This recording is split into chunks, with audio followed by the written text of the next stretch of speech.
Hello and welcome back to our video tutorial series on making Unity games with generative AI like ChatGPT.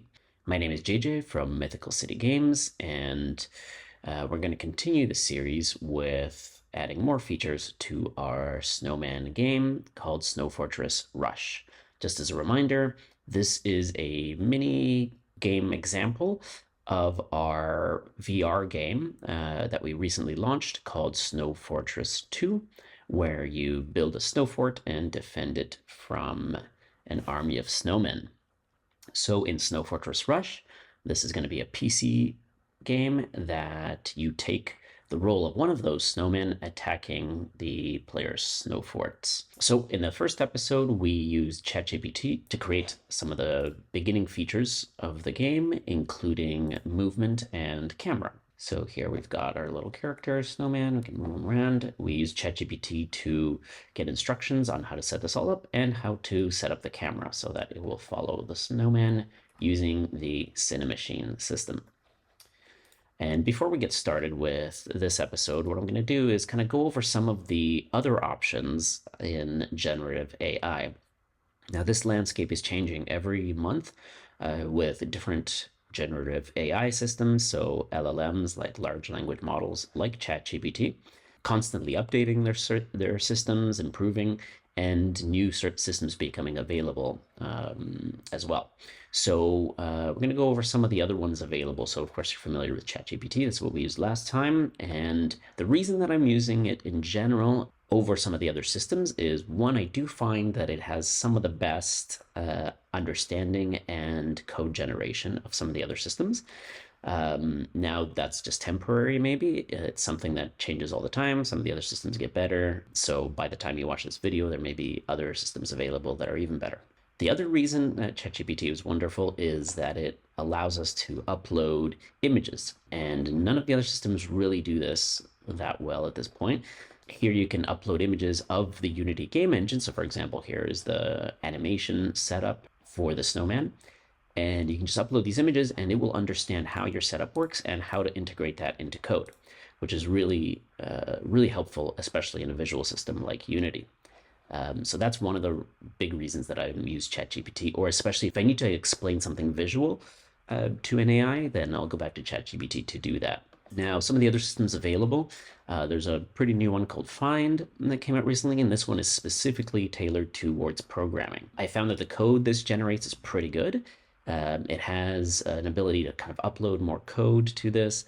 It actually lets you compare the result between ChatGPT and their own model. Currently, it's free, which is fantastic. I do find, though, that it does start to repeat itself a lot once you kind of go in past a few sort of chat messages. ChatGPT does seem to understand a bit longer of a context than this does. But it's something worth trying out, and it is free. One of the other really big systems is called Claude by Anthropic, and this one is quite powerful in that it has a very large context. But I found that the code this generates and its understanding of what you're trying to do is not quite at the same level as ChatGPT. Again, this one's free also, and it's really good at sort of being able to take in files. So you can actually, you can't put in images, but you can put in text files and PDFs and things, very large files with a lot of text, and it will use that context to during the chat. One of the other options is Muse from Unity. So Unity has its own AI system they're currently developing. It's sort of a beta. Is interesting because it works specifically for Unity. So I found that it has some more accurate maybe references to current Unity documentation and is able to give you more precise Unity specific code, but its understanding is also not really that great for long conversations. And it's paid system, and currently there's some issues with it. So even though we've subscribed to it, we actually don't have access to it. I have used it in the past when it was in an earlier beta, but there's something wrong with it, and it's not giving us permission to use it anymore. It might be an interesting system to use in the future, and especially if you're working with Unity to get very specific Unity code. So let's go back to our game. And what's the next thing that we need to add is the ability to throw snowballs so that our snowman can attack. Okay, let's add snowballs to our snowman by pressing the space bar or the left mouse button. We should be able to fire snowballs from the snowman. I already have a snowball model.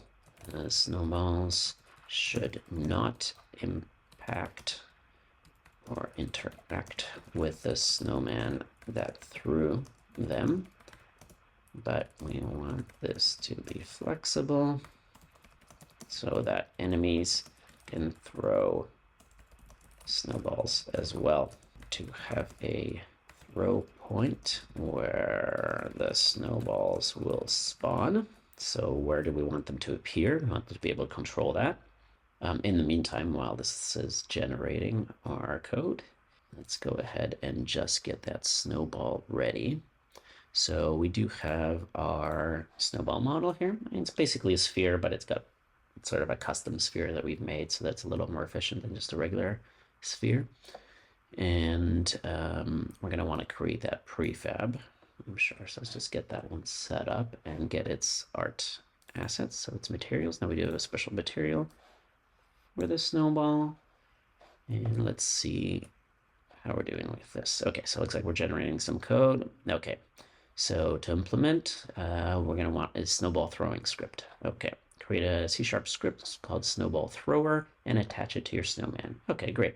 This is kind of actually a good way to do this, to make sure that we separate out the concerns here from our regular snowman control code and put the snowball throwing onto its own script. This way we can reuse the same script for other characters or other parts of the game that might not be our main character snowman. Let's just wait until this generates. Okay, cool. Looks like we got ourselves a little script. And now we'll need to create that script in Unity. So we'll create a new C# script, snowball thrower, and we'll open this up in Visual Studio Code. Okay, and we can replace our original code with the new code that is generated. Nice thing is it's even given some comments here of additional code you can add and sort of additional functionality. Let's go back to the code, see what else we need to do. Okay, setting up a throw point. Create an empty game object as a child of your snowman character where you want the snowballs to be thrown from. This will be your throw point. Position it accordingly, typically in front of where your character's hands might be. Assign this throw point to the respective field in snowball thrower script. Okay, let's go ahead and do that. So it's just compiling our new script. Let's go back into prefab editing mode so we can edit our snowman. We're going to do that as per the advice. Create a child object, throw point, and position that throw point. So in this case, our animation kind of makes it look like the snowman is sort of casting the snowball from in front of them. We'll match this up more precisely as we go, but we do want that to be angled up. And let's add our snowball thrower script. Thrower, and I want the throw point assigned. Correct. And let's see what the next instructions are. Create the snowball prefab. Create a prefab for your snowball model. If you haven't already, make sure the snowball has a rigid body. Okay, component attached for physics. Assign your snowball prefab to snowball prefab field in the thrower. Okay, cool. Let's take a look now. It doesn't say anything about a collider here for the snowball, but we probably do need one. Let's go back to our snowball. Let's add in that rigid body, a sphere collider. And in general, things that are using physics, especially fast-moving objects like snowballs, should have one of these improved settings turned on, and one of the improved types of collision, so that it's a little bit more accurate, especially for fast-moving objects and for something so critical to the game as your projectile. Okay, so we've got that snowball. Now, to kind of get it as a size reference, because it's spawned here sort of at the origin of the world, or near the origin, so we don't really have a very good reference of how it should look. What I'm going to do is just put it in the same place as the snowman. And to do that, you can actually just copy the snowman's position, go to the snowball, and paste that over top. Now he's in the same spot, so now we can position it next to the snowman, and we can see how big is the snowball. Okay, that looks about right. Now let's make our prefab. So that's the same as we did previously, where we take our object from the scene, drag it into our prefabs folder, and now we've got our snowball prefab. We can now get rid of that original prefab. And in our snowball prefab, I usually like to reset the positions of these things from prefabs so they're nice and clean.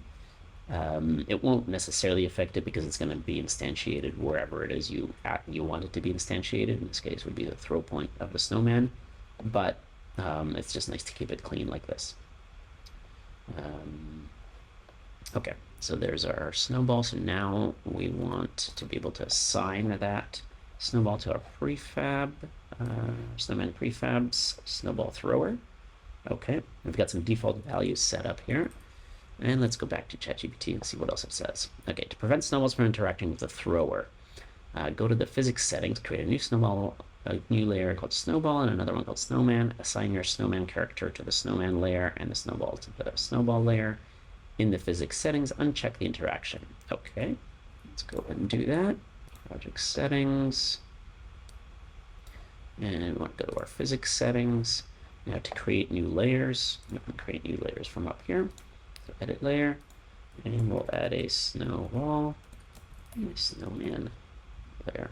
And so now we've got our settings for our physics matrix. So this means what objects on what layers will collide with each other, will interact with each other in physics.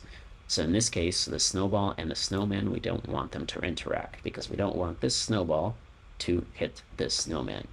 Now, what we'll want to probably do is have enemies and enemy snowballs on different layers so that they do interact with the snowman. Okay, so now we've got that set up. So we wanted to assign the snowman to this layer. So let's go ahead and edit the snowman prefab, change the layer to snowman. Yes, we want to change all the child objects. So all parts of the snowman are on that same layer. And let's edit our snowball. Here, let's click on our snowball, select new layer, snowball layer. Now the snowball is on the snowball layer. Great, let's see what else. Okay, testing the feature. Okay, so the game is running here, and it looks like our snowballs are generating.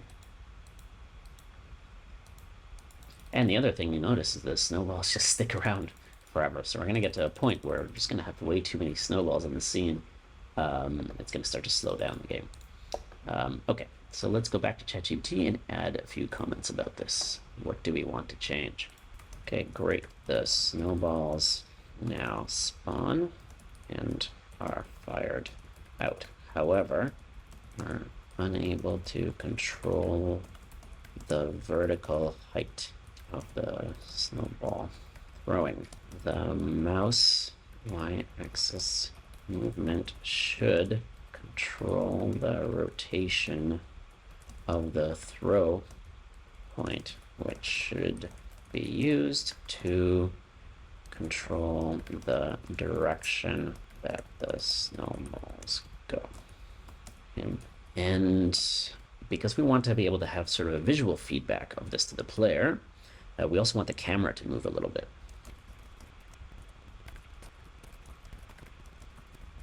So that's explaining about what we want to do with the camera. And then secondly, the snowballs should be destroyed if they impact something or after 5 seconds. Okay, so let's see if we can come up with some new code. Now, one thing we're going to start to run into is the lack of context, or sort of a rolling context that AIs currently deal with. Each one of these AI systems have sort of a different amount of context where it remembers the previous part of the conversation.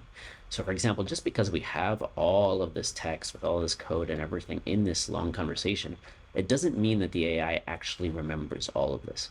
As your conversation gets longer, it starts to lose access to some parts of this, depending on the specific AI model that is being used and the specific version that is being used. Now, this is being improved all the time, and that's one of the things that I think that the AI companies are trying to improve, is allow for more context and that it remembers the stuff of your previous conversation, especially things like the previous code that it's added in. But currently, it doesn't work that way, and you're going to start to get to a point where it starts to forget some of the stuff it's already added in. So it'll either like repeat things or contradict some of the original advice that you got. Now, the way to deal with that is to start a new chat at some point. So let's see, just for now, since we have started with this previous conversation, let's take a look at where we're going to be able to get with this. But we may need to actually restart this conversation or send it off to potentially a different AI to help us with this. It's starting to get a little bit more complex now. Okay, so let's see what it's written out. You need to adjust both the snowball thrower script and the camera setup. Okay, so you need to update snowball thrower script to rotate the throw point based on the mouse's y-axis and limit this rotation. Okay, great. So let's copy over our new updated code for snowball thrower and put that back in here. Replace with our new code. So here's an example where the code that has been generated may not be the most efficient or the most properly written code, because we have the snowball thrower script is creating the snowball and giving it its force, but it's also controlling when the snowball is going to get destroyed, which typically you would want that code to be on the object or on the script that's actually controlling that object. It's sort of a standard practice within programming to isolate what scripts and what code controls what parts of the program. And to have one part of the code be controlling something that it really doesn't have control over is not great coding practice. So this is an area where you would find that more expertise in and experience in code will help you detect this kind of stuff that the AI systems may not be great at being able to do themselves. Now, you can actually follow up with this and you can ask, can you optimize this code, or is this the best way to do this? And it'll probably correct itself and put the code in the right place. But since this is a simple example of a mini game, for now it's okay.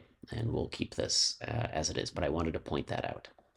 Okay, so let's go ahead and get this other script, and we're gonna create a new script for the snowball. Let's go ahead and back to Unity. Create C# script.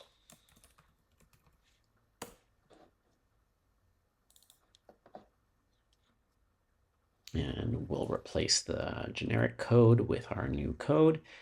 That will take care of the snowball destroying itself when it hits something. Let's go back to the AI and figure out what else we need to do. Okay, so attach this script to snowball prefab to ensure it is destroyed on impact. Okay, great. Modify the camera with Cinemachine.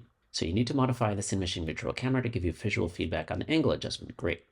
Okay, so let's select the camera. In the inspector, we're going to find the aim area, change the aim setting to POV, which provides direct control over the camera's rotation. Configure the POV setting to use your mouse Y input for vertical axis control. Okay, let's see if we can figure that out. We've got our virtual camera here. Aim, POV, vertical axis input name. Okay, mouse Y, axis input name, max X. Okay, let's see. Here's the way to use the mouse Y input for vertical axis control. Set the vertical axis range to be between -40 and 10 degrees. -40 and 10 degrees. And let's take a look at what that looks like, but I don't think that's what we want necessarily. Okay, so now we can control the mouse. The movement here. And we're still moving the snowman. But it looks like we're sort of have a little bit too much control. Now I would say we're able to look up, look down a little bit. Okay, and we are changing the angle of our throwing as well, as you can see from the snowman in the scene view here.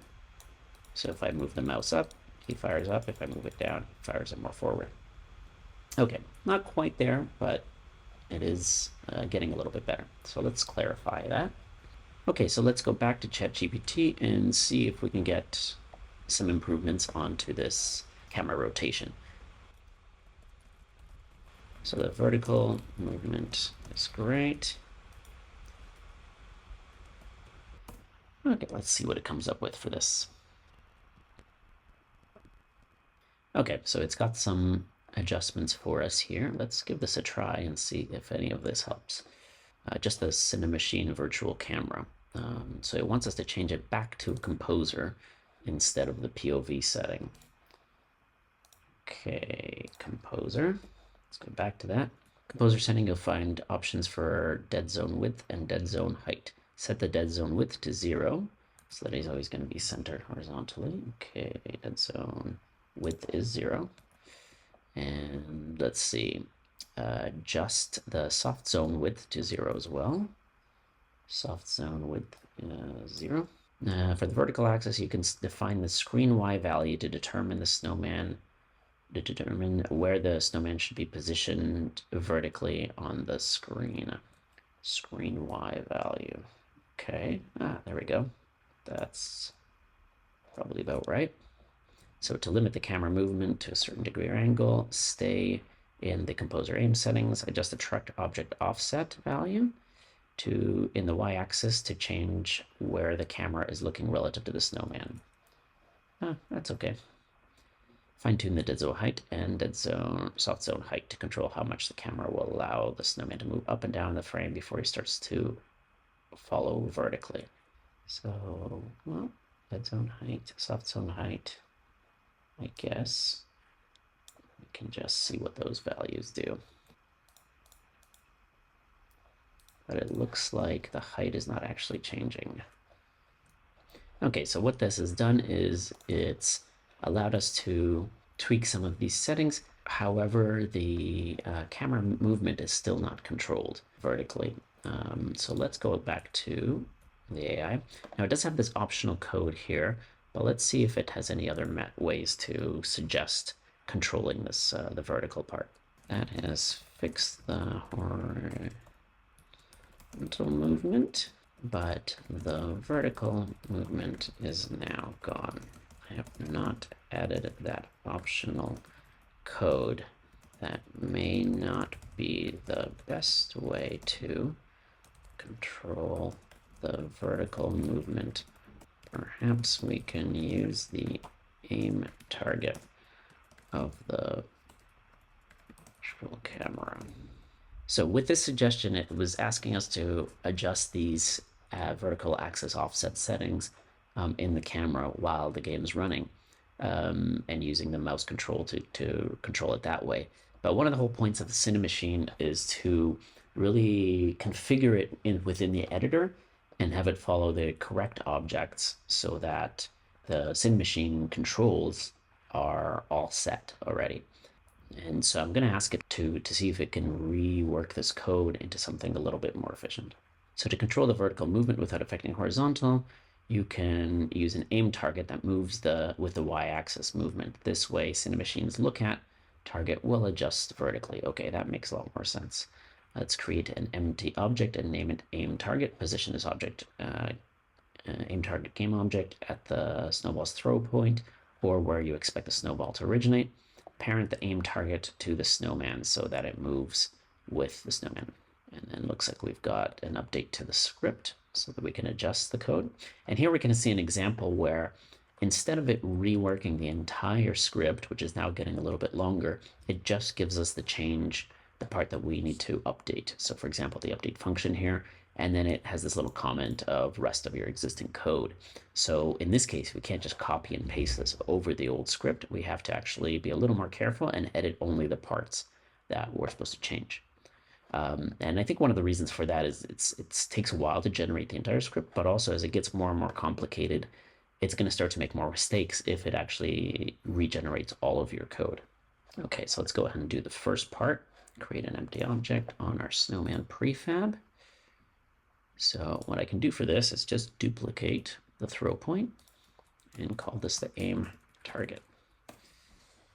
Okay, we'll reset the rotation. And let's move this ahead of the player a little bit. We'll see how this works. Now, so it's asking us to put in this code and change the look at setting. But since we're actually already rotating this throw point, if we parent the aim target to the throw point, we may be able to actually not have to change the code at all, as this will move with the rotation of the throw point. So for example, if I take this throw point and I rotate it to maybe looking straight up, you can see that now the aim target has moved from its original position as well. And that's because it's a child of that other object that's being rotated, and so it's being rotated on the axis of that other object. And this may be an interesting way of adjusting this. Let's give this a try before we actually have to make code changes. And of course, this will require some sort of adjustments, but let's take a quick peek at this. So now to do this, we want to change the look at setting. So that's what the GPT says here. In the look at field, adjust the aim target, and then configure the setting as previously. So let's go ahead and do that. So we're going to take our virtual camera, and instead of having the look at point be the snowman, we'll take a look at the aim target. So there we go. So there's where it's looking at right now. So that aim target is a little bit too far, because now the camera is tilted up too much, I would say. So we can do this a couple of ways. Let's reset this screen Y back to being 0.5, so it's looking at the middle of that target, and maybe actually want it to look up a little more. Let's do that. And if we run this, let's see if maybe we can get away without making any code changes.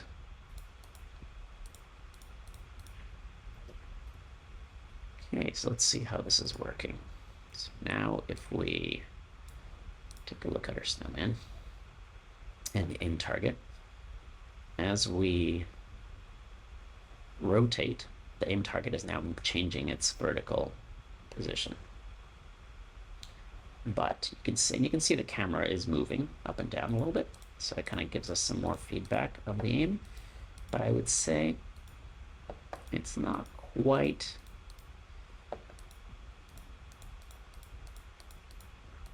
enough feedback of a change. So in order to make it a little bit more exaggerated, let's push this aim target forward more. Let's make it 5.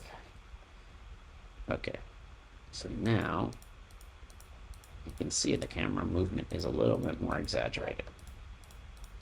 So now we can kind of see more of what we're aiming at here. Not aim up higher, you can look up higher and up. Okay, and now also our snowballs disappear once they collide with objects. You can see once they collide with this post here, they get destroyed. And now let's start to add in some things to destroy. So we want to have snow fortresses that are built out of blocks of snow. So we've got ourselves these cubes here. These are our snow blocks. We'll need to assign some materials to this, make it look nice, and create these into prefabs as well. But let's go ahead and get the AI's help with this. Now, we want to be able to generate some sort of a wall, so we can hand make these walls and fortresses by building out of these blocks, but we can also ask the AI to kind of procedurally generate some of this for us. So let's see if we can get some of that code working. So first, let's start off with the basic part of just making these blocks interactive so that we can destroy them and knock them around. And for this, since this is kind of the start of a brand new feature, we're going to want to start a new chat so that we don't keep going with this very old chat that we have. So this is kind of shows you an example of at what point it's good to start a new chat instead of actually continuing that old conversation. So now this will refresh it now, but to be able to do that, you do have to let the AI know where you're at, what you're creating, and get some of that context back into the chat. So I'm going to type out a little bit about the game and include some of the code that is pertinent to what we're trying to add.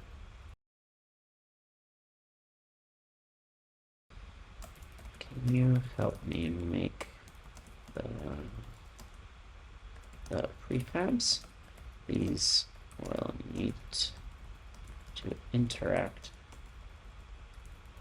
with physics, the snowballs, as well as block the snowman if the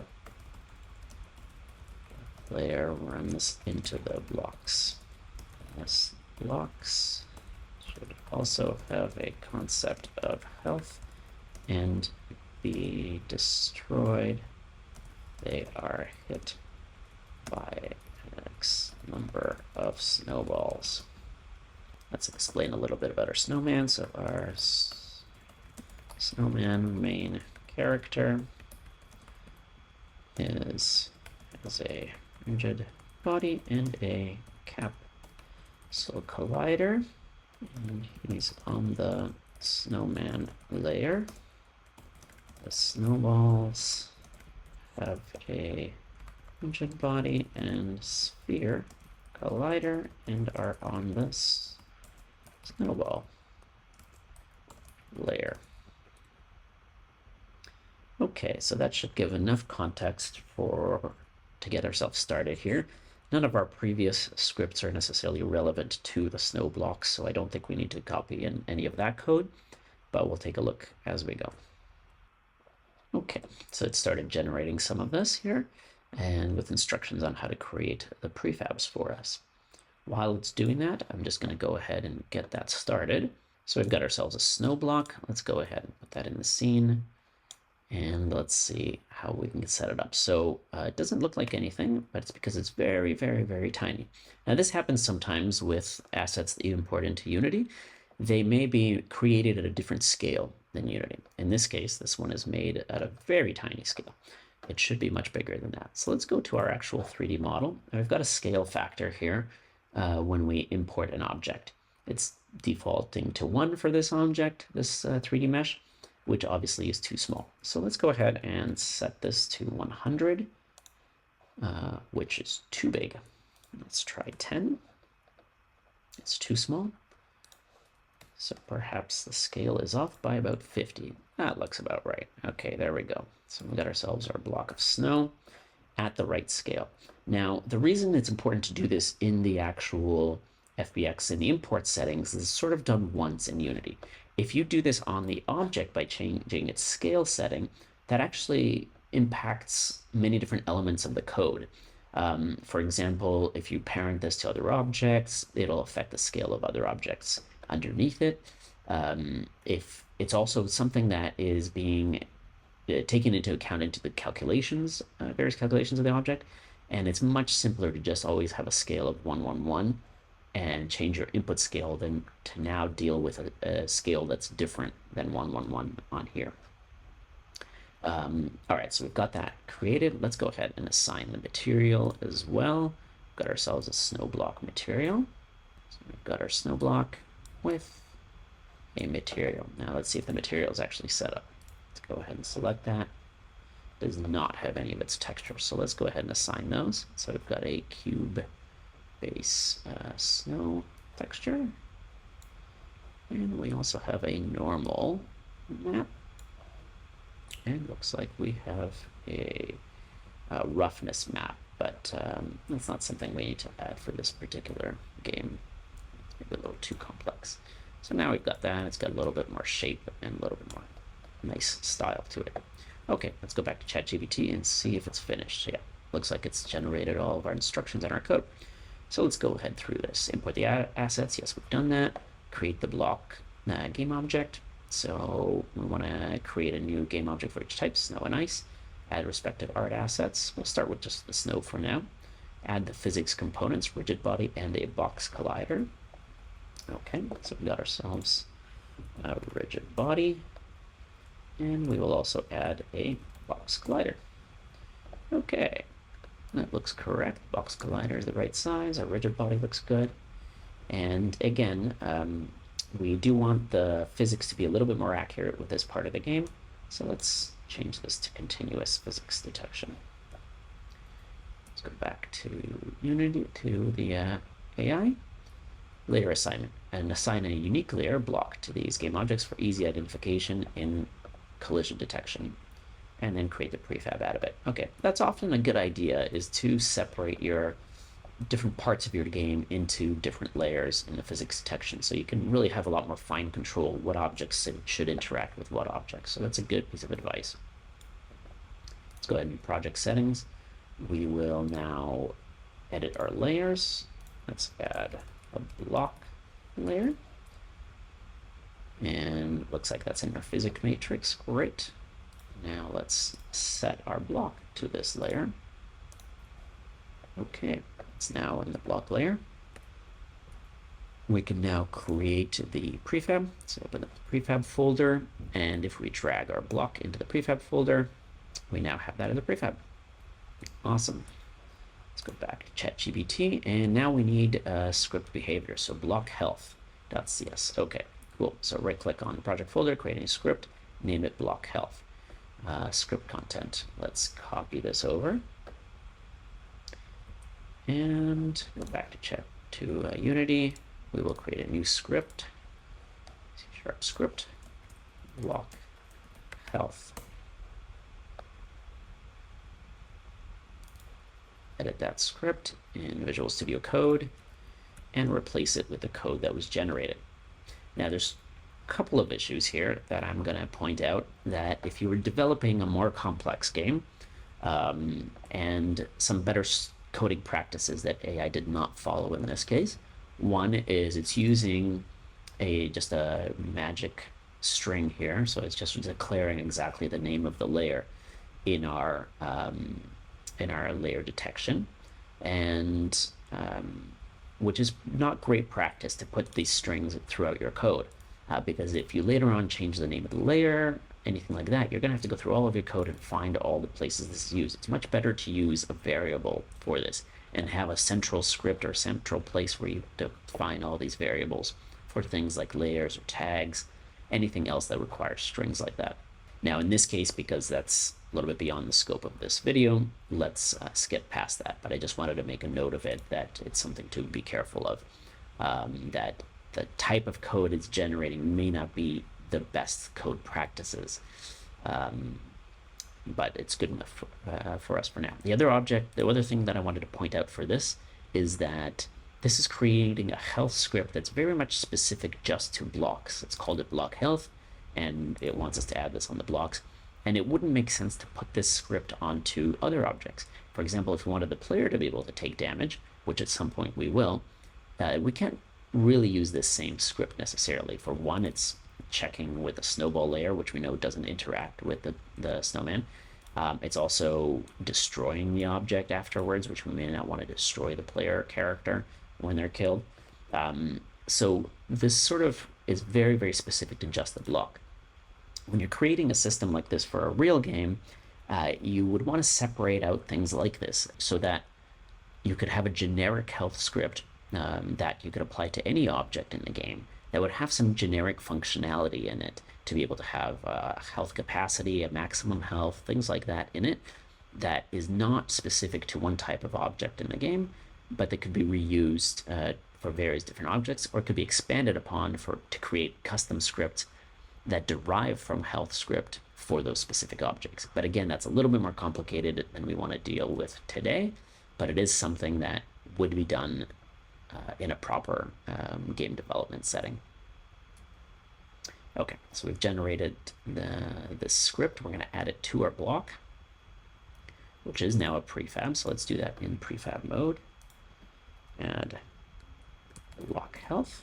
Okay, cool. We've got a starting health of 3. So it means it'll be hit by 3 snowballs before it's destroyed, theoretically. Let's save that and go back. And let's move our block a little bit forward here. And what we're going to do is also just make a duplicate of that, move it up on top so that we have 2 blocks, so we can see a little bit more about how this is actually working. And let's see if there's any other instructions that we haven't done yet. So we attach the script to the block prefab. We've done that, yes. Layer-based collision. We want to check our layer collision matrix to make sure that the layers collide with each other. Snowball and snowman, and snowman can collide with block, which if we just double check that, physics setting, Snowman and block, yes, and block and snowball and block will collide with each other. Great. And testing. Okay, let's go ahead and see if this works. Okay, so we've got a block has been hit twice, and 3 times it's gone. Okay, so it has been destroyed. So the health is working correctly. We can now destroy our blocks. The blocks do fly a little bit too easily. They should not be impacted so much by this. Let's get some help. Okay, great, this works. However, the blocks are pushed by the snowballs too much. How do we reduce this? We still want the blocks to be moved by the snowballs, but not as much. So here we go. To reduce the impact, you can adjust the physical interaction. You can adjust the mass and physics materials of the snowballs and the blocks. So here's some advice. Increase block mass. Select your block prefabs and increase the mass property and the rigid body component. Okay, let's do that. So we've got our block, we've got our prefab and the rigid body component, and then we've got the mass. So the mass is defaulting at 1, which is the same mass as the snowballs.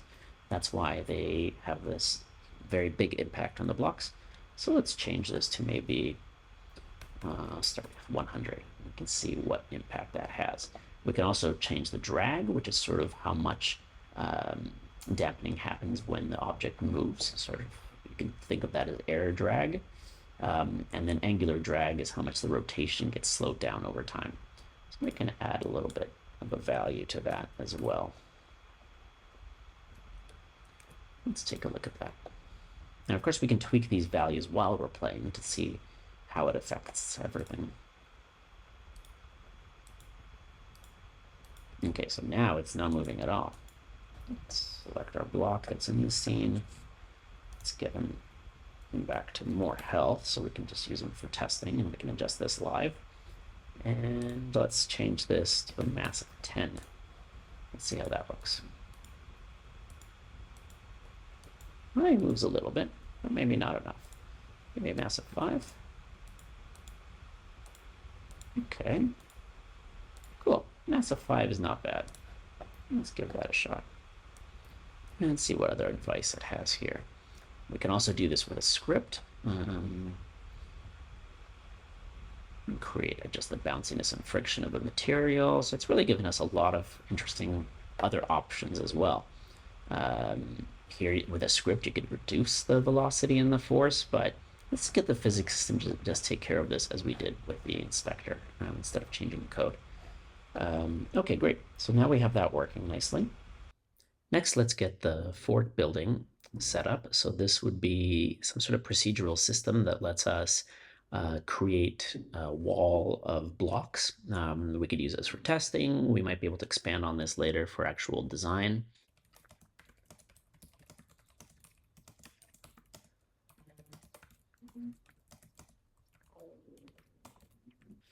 And let's just verify what size the blocks are, because the system is going to actually need to know that. Let's go find our block, and it's kind of hard to measure things in Unity to know like how wide across and tall is this object. The scale is 111, but that doesn't really have anything to do with the actual unit size of it. It just means it's at its original scale.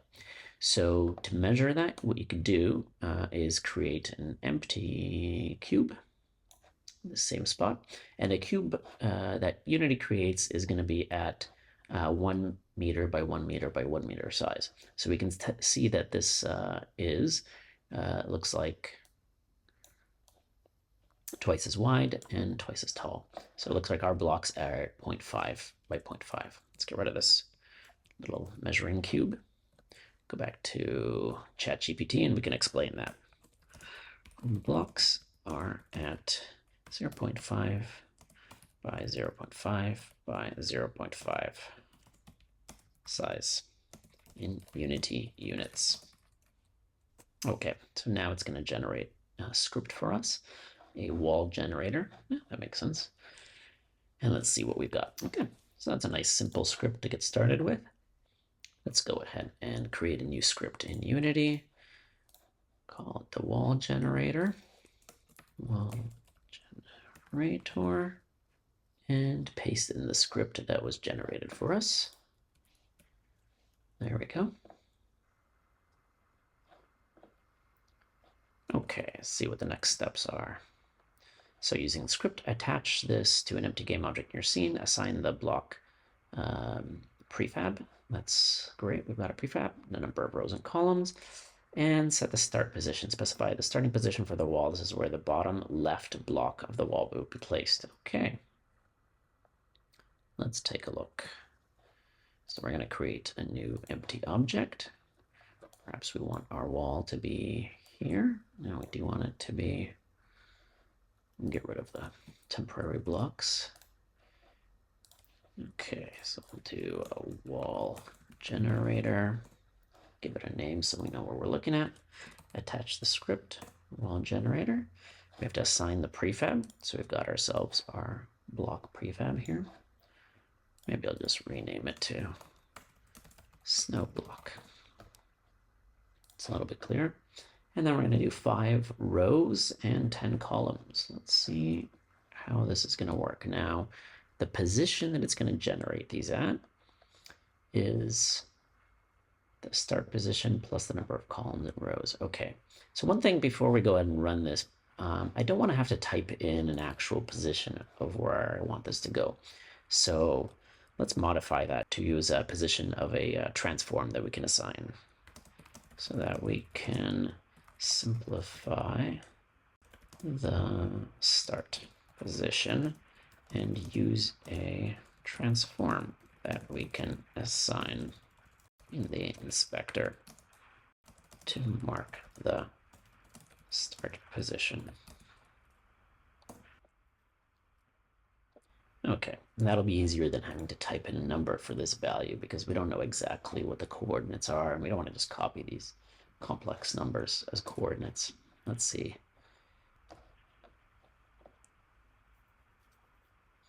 Okay, so we've got our brand new script. Let's go ahead and paste that over the original. Got our start position is now a transform. Let's go back to Unity. We are going to recompile that. And now we have to assign something for this position, the start position. And in this case, we just want the wall generator itself to be the actual start position of where it's located. We could change this around so that we could create a new object or create a child object that we could assign so we can move this around. But I think this works for now. So let's go ahead and save and see what it creates. And great, we've got a whole wall of blocks here. So we can throw snowballs at them, and they have nice physics interactions. So you can destroy them blocks.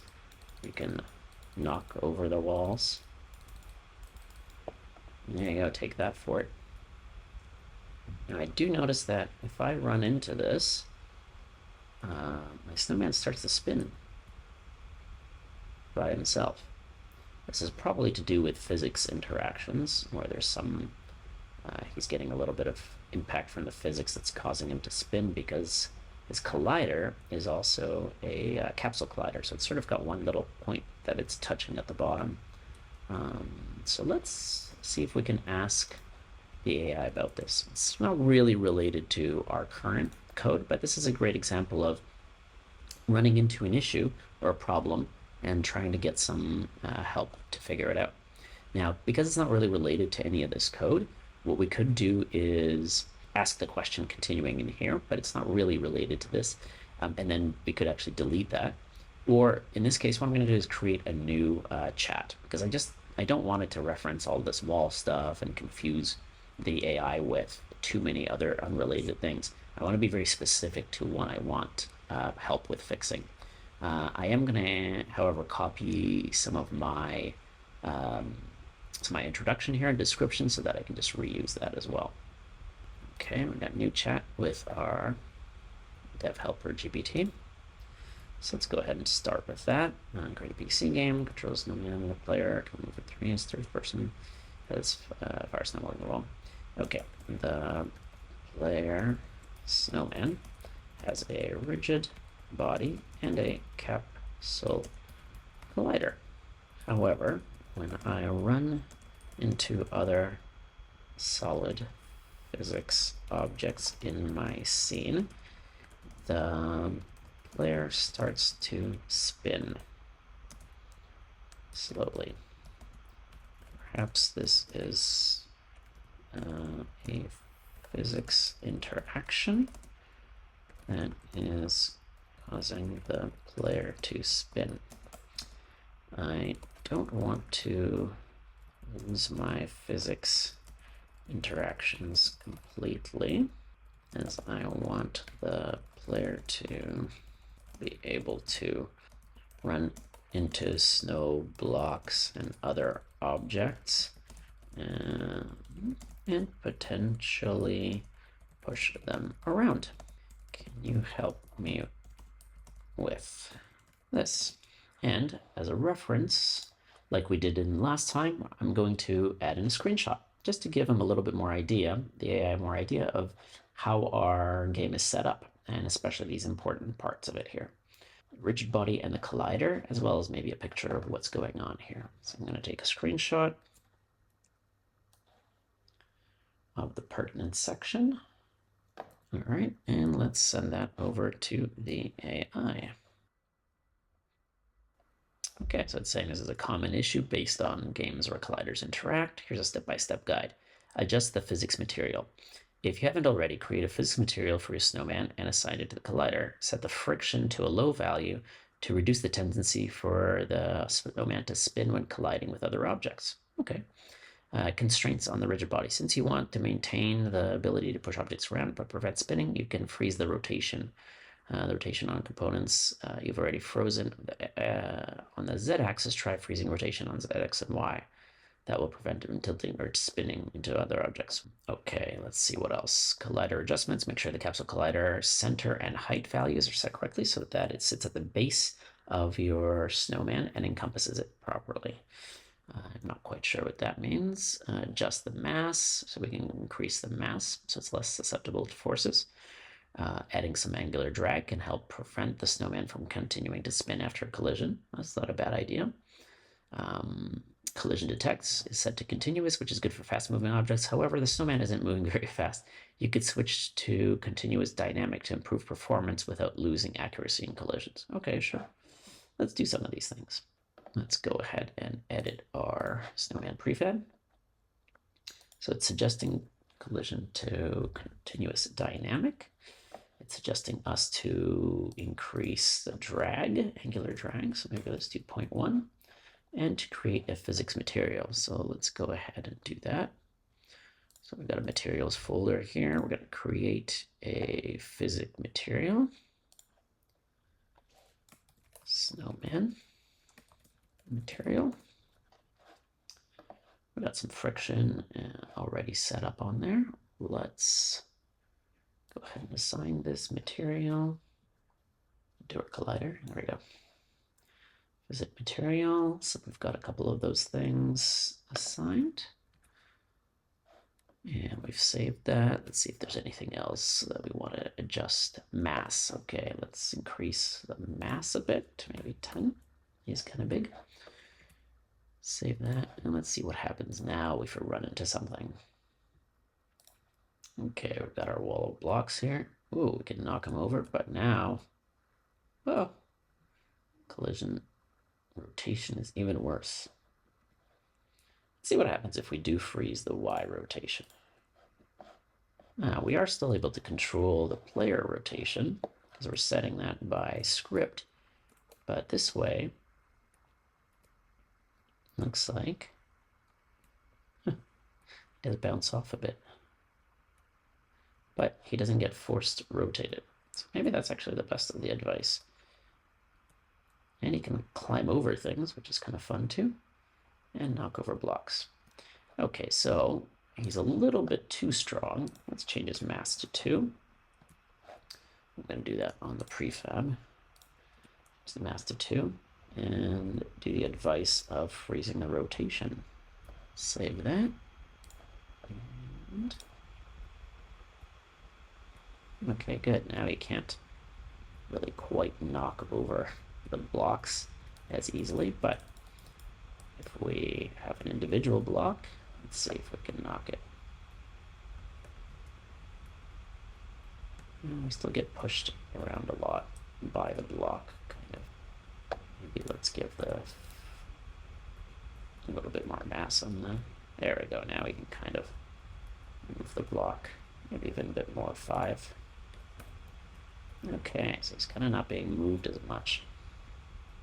Maybe knocks over into things. Okay, cool. That's a little bit better. So that fixed our problem. Now this is something that if you're pretty familiar with some of the systems like the physics system and Unity and everything, then you could probably just solve this yourself as well. It's not that complicated of a problem, but if you're new to Unity or if you're new to game development, you may not really know why is that happening. It's sort of a weird bug. You may not even know it's related to the physics system. So by being able to chat with the AI and discuss this and see what kind of suggestions it gives, as well as give some sort of visual references, you can really help narrow down this stuff and learn more about some of the systems as you're working on this. Okay, next, let's add one more thing. One thing I've noticed is I can fire sort of as fast as I can click. Let's put on a little bit of a timer and buffer to how fast we can fire the snowman snowballs. So in this case, we're going to reference back to our old code, and this is a really great thing about keeping your old chat messages. We're going to load up the old chat message to our controls and movement chat message here with the AI, because this is where all of our old code is referencing. Everything to do with movement, firing the snowballs is in here. Let's ask to get the AI to adjust the throwing setting. So in this case, we don't want to let the player throw as fast as they want. We want to be able to limit the throwing speed. How fast the player can throw snowballs. So that they can't just snowballs as possible. Now, of course, you could be a little bit more precise with what kind of a limit you want to create. If you have ideas about this, if you want to add some sort of like energy component that allows the value to be changed based on power-ups and things like that. But in this case, I want to keep it simple and just see what the AI comes up with. So now it's come up with a cooldown mechanic for the snowball thrower script. This cooldown will force a delay between throws.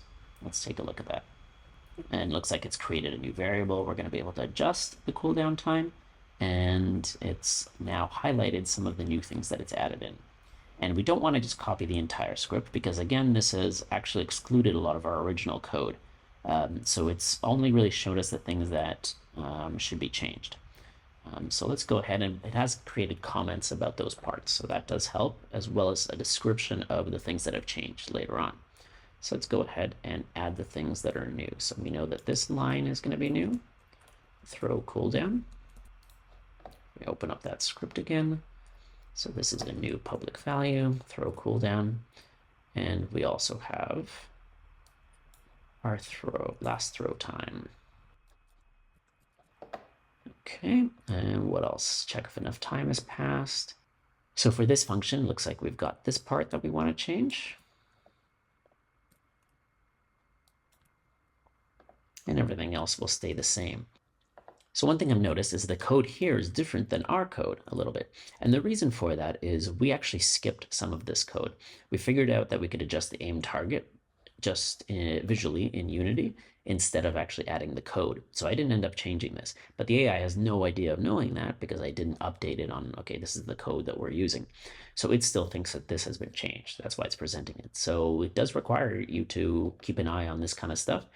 And if you find code in your script that is not existing, and you don't think it's related to the new thing that's been added, then you should either update the AI on your new code so you can paste in your new script, or just exclude those changes. All right, and then in our throw snowball here, instantiate and throw the snowball. Well, we do have all of that code already in there, so I don't believe we need to change anything here. No, we don't. Okay, so we've got that updated, this little timer, and let's go back to Unity. And let's see how fast we can throw now. Our new value should be exposed here on the snowball thrower. Throw cooldown is at 1 second. Let's run the game and take a look. Okay, all right, 1 second. So it does work. I can only, no matter how fast I click, I can only throw a snowball once per second. So that's great, but it is way too slow. Let's change this to 0.1 of a second. Okay, it's a little bit too rapid fire machine gun. Let's change this to half a second. Okay, it's a little too slow. Maybe somewhere in between 0.3. Okay, cool. That's a pretty good value to start. We want to make sure we actually set that value on our prefab as well after we exit play mode, 0.3. And now we have a little bit more delay and a little bit better gameplay. Okay, so that's great for now for our second episode of the development of Snow Fortress Rush. And in the next episode, what we're going to do is start to add in a little bit more gameplay mechanics. So ways for the snowman to be hurt and a little bit of a goal for him to go after to start to flesh out this game a little bit more. Thanks again for checking out this series of using AI to create a game in Unity. And don't forget to check out Snow Fortress 2. That's live now for Steam VR, Quest, and Pico headsets. Thanks so much, and see you next time.